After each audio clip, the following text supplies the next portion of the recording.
Assalamualaikum warahmatullahi wabarakatuh.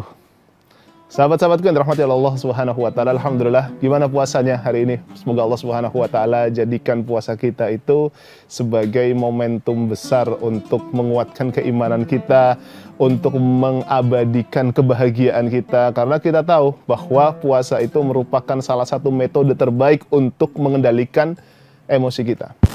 Teman-teman, ada beberapa poin yang perlu kita perhatikan tentang puasa, bahwa puasa itu memiliki spirit yang begitu luar biasa. Pertama, kita tahu ya bahwa puasa itu disebutkan oleh Allah Subhanahu wa taala sebagai ibadah yang paling ikhlas. Yang paling ikhlas itu maksudnya seperti apa? Karena gini, coba bayangkan orang itu ketika hendak effort kepada orang lain atau dia itu hendak berkhidmat kepada orang lain, dia akan melakukan segala-galanya, bahkan melaksanakan kegiatan atau pekerjaan yang bahkan di mata manusia ini kok bisa ya orang ada yang se-effort. Nah, coba bayangkan, kita itu untuk berkhidmat, untuk mengabdi kepada Allah Subhanahu wa taala, yang kita laksanakan apa? Kita rela untuk lapar, kita rela untuk haus, kita rela untuk menahan nafsu kita. Maka dengan seluruh effort yang kita lakukan itu, ini menjadi bukti bahwa sesungguhnya kita itu seperti dipaksa oleh Allah Subhanahu wa taala untuk melaksanakan ikhlas. Jadi satu-satunya ibadah yang sulit sekali diri kita untuk tidak ikhlas itu adalah puasa. Ini adalah poin pertama yang perlu kita perhatikan. Jadi kalau kita masih ada pertanyaan dalam hidup, gimana sih caranya kita itu untuk ikhlas? Maka puasalah jawabannya. Yang kedua adalah, coba teman-teman perhatikan. Ketika kita mencoba untuk mentadaburi firman Allah Subhanahu wa taala dalam surat Al-Baqarah ayat 183. Mari kita coba tadaburi teman-teman secara sempurna. Allah Subhanahu wa taala menyebutkan, a'udzubillahi minasyaitonirrajim, ya ayyuhalladzina amanu kutiba alaikumusyamu kama kutiba alal ladzina min qablikum la'allakum tattaqun. Wahai orang-orang yang beriman, telah diwajibkan atas kalian melaksanakan puasa sebagaimana umat-umat terdahulu pun juga diwajibkan untuk melaksanakan puasa. Semoga kalian termasuk orang-orang yang bertakwa.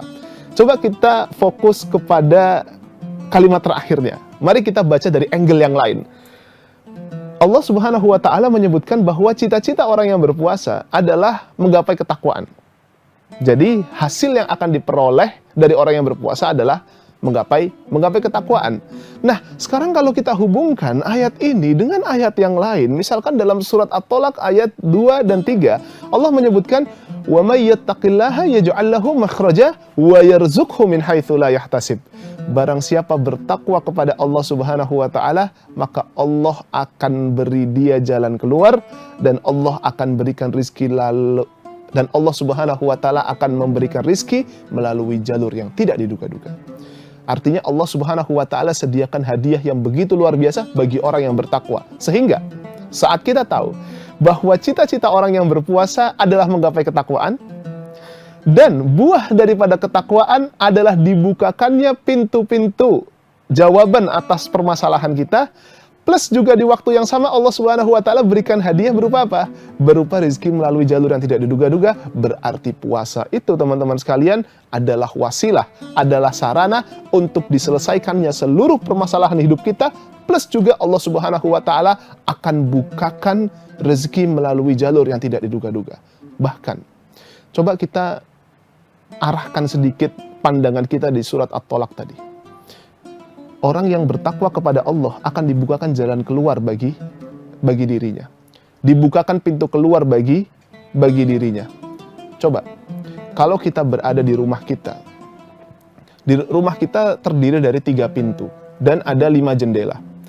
Kalau dari 3 pintu dan 5 jendela itu terbuka semuanya, itu bukan disebut sebagai jalan keluar. Karena seluruh pintu itu kebuka dan kita itu mau keluar melalui pintu mana saja bisa. Tapi saat seluruh pintu tertutup dan hanya menyisakan 1 jendela yang kita bisa keluar darinya, itu yang disebut sebagai jalan keluar. Jadi saat Allah Subhanahu wa taala menyebutkan barang siapa bertakwa kepada Allah Subhanahu wa taala, Allah akan kasih jalan keluar bagi dia, maka saat logika kita, saat diri kita, saat kekuatan kita itu sudah tertutup segala-galanya, saat solusi itu seperti buntu, gak ada lagi cara untuk menyelesaikan problem yang kita hadapi, maka itulah ujian sesungguhnya. Kita mau milih Allah atau milih yang lain. Kalau kita milih Allah dan kita bertakwa kepada Allah Subhanahu wa taala, maka Allah akan berikan jalan keluar atas permasalahan kita itu. Jadi pertolongan Allah itu akan hadir di persimpangan akhir masalah kita. Sahabat-sahabatku yang dirahmati oleh Allah Subhanahu wa taala. Poin ketiga yang bisa kita ambil dalam hikmah berpuasa adalah, coba kita kembali ke Al-Baqarah 183 tadi. Kita lihat dalam perspektif tarikh tasyri' atau sejarah diturunkannya syariat puasa. Al-Baqarah ayat 183 tentang kewajiban puasa ini diturunkan di tahun kedua Hijriah. Di tahun kedua Hijriah. Artinya 2 tahun setelah Rasulullah SAW hijrah dari Mekah menuju Madinah. Maka kita akan bertanya-tanya, kenapa kok Allah Subhanahu wa taala turunkan perintah puasa ini di tahun kedua Hijriah? Bukan di tahun pertama, bukan pula ketika Rasulullah berada di periode Mekah. Dan lebih mengejutkannya lagi teman-teman sekalian, ayat ini turun di bulan Sya'ban. 1 bulan sebelum bulan Ramadan. Kok seakan-akan dadakan sekali. Jadi di waktu yang sama, Allah turunkan di waktu yang cenderung akhir, di tahun kedua Hijriah, untuk syariat sebesar ini, dan di waktu yang sama, Allah Subhanahu wa taala turunkannya mendadak di bulan Sya'ban, yang mengharuskan bulan Ramadan itu, Rasulullah bersama para sahabatnya langsung melaksanakan puasa. Ini ada hikmah yang sangat besar bagi kita semua, teman-teman sekalian. Apa itu? Coba kita lihat. Kenapa kok Allah menurunkan ayat ini di tahun kedua Hijriah? Ini menunjukkan bahwa Allah Subhanahu wa taala itu ketika memberikan ujian kepada kita, ketika memberikan beban kepada kita, ketika memberikan sebuah PR kepada kita, maka Allah memberikan ujian itu di waktu yang paling tepat. Kenapa kok tahun kedua Hijriah, bukan di tahun pertama Hijriah? Kita tahu, ketika Rasulullah itu hijrah dari Makkah ke Madinah, itu penuh dengan effort, perlu adaptasi sosial, perlu adaptasi lingkungan, perlu melihat konteks sekitar. Nah, maka saat Rasulullah SAW memiliki PR untuk beradaptasi dengan lingkungan Madinah, maka tidak mungkin Allah Subhanahu wa taala kasih beban lebih kepada Rasulullah dan para sahabat. Apalagi di periode Mekah, kita tahu. Di periode Mekah itu tekanannya sangat luar biasa yang membuat Rasulullah dan para sahabat itu dioyak mentalnya, dioyak logikanya, dioyak keimanannya. Maka tidak mungkin Allah Subhanahu wa taala berikan syariat sebesar ini ketika Rasulullah berada di Mekah. Nah, maka Allah Subhanahu wa taala menurunkan di tahun kedua karena Allah Subhanahu wa taala tahu bahwa Rasulullah sudah siap secara mental, para sahabat sudah siap secara mental untuk menerima syariat yang besar ini. Maka dalam konteks kehidupan kita pun juga harus seperti itu dalam membaca ujian-ujian hidup yang mengena kepada diri kita. Kita kadang kan dikasih ujian oleh Allah Subhanahu wa taala. Kadang kita diberi cobaan oleh Allah Subhanahu wa taala. Kita harus tahu teman-teman bahwa Allah saat memberi ujian kepada kita, karena Allah Subhanahu wa taala tahu kita sudah siap untuk mendapatkan, kita sudah siap untuk menyelesaikan ujian tersebut. Karena kita sudah dipandang layak menyelesaikan ujian itu, dipandang layak untuk mengerjakan tugas itu, maka Allah Subhanahu wa taala berikan itu kepada manusia. Dan yang kedua adalah teman-teman sekalian, kenapa Allah Subhanahu wa taala menurunkan ayat ini di bulan Sya'ban?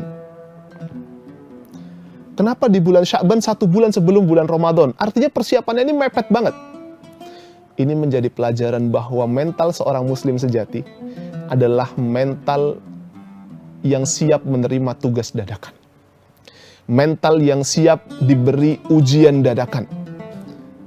Siap untuk menerima segala macam ujian sekalipun dia belum mempersiapkan untuk menyelesaikan itu. Jadi di waktu yang sama, seorang muslim itu harus siap untuk menyelesaikan problem di waktu yang mendadak, tapi di waktu yang sama Allah Subhanahu wa taala tahu bahwa kamu siap untuk menyelesaikan ujian tersebut. Kita coba lihat kemarin pada saat sidang isbat. Pada saat sidang isbat kita tahu kan bagaimana deg-degan tuh. Kita nggak tahu kapan mulai puasa, apakah di tanggal 1, apa di tanggal 2. Saat itu hampir semua masjid kebingungan mau melaksanakan sholat tarawih atau tidak. Tapi saat keputusan itu keluar dan kita bisa menerima bahwa puasa dilaksanakan di tanggal 1 kemarin, Ini menunjukkan bahwa kesiapan kita terhadap ujian dadakan itu harus bisa kita laksanakan.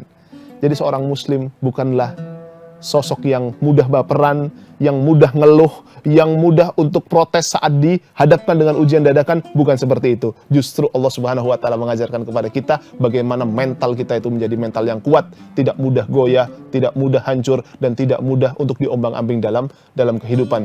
Semoga apa yang bisa kita pelajari pada hari ini bisa memberikan manfaat kepada kita semua, dan semoga puasa ini menjadi momentum yang paling berharga bagi diri kita untuk meningkatkan keimanan kita, meningkatkan mental kita, meningkatkan intelektualitas kita, sekaligus juga meningkatkan seluruh aspek kehidupan kita agar jawaban-jawaban kehidupan itu bisa kita selesaikan dalam episode Ramadan tahun ini. Semoga bisa bermanfaat bagi kita semua. Barakallahu fikum. Assalamualaikum warahmatullahi wabarakatuh. Download Tribun X sekarang, menghadirkan lokal menjadi Indonesia.